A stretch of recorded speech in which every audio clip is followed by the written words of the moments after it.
pelaku usaha mikro, kecil dan menengah atau UMKM terlibat dalam rapat kerja dan konsultasi nasional atau Rakekornas Asosiasi Pengusaha Indonesia atau APindo ke-35. Mereka menampilkan beragam produk unggulan dari berbagai daerah di Hotel Claro Makassar, Jalan Andi Petarani Makassar, Sulawesi Selatan pada Senin hingga Selasa tanggal 3 sampai 4 Agustus 2026.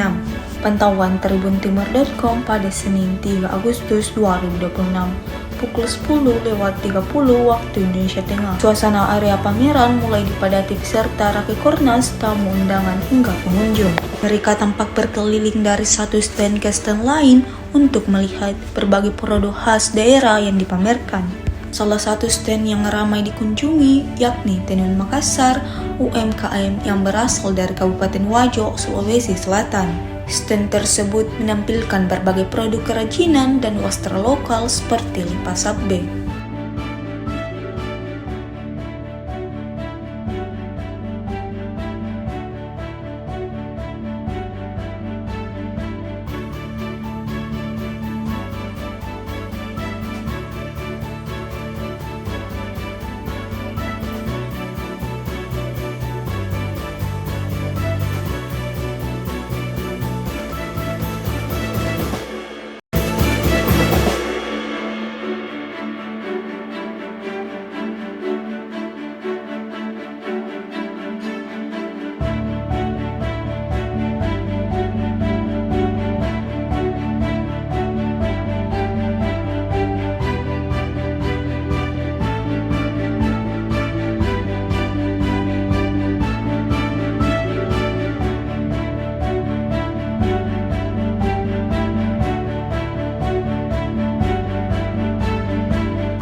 Download Tribun X sekarang, menghadirkan lokal menjadi Indonesia.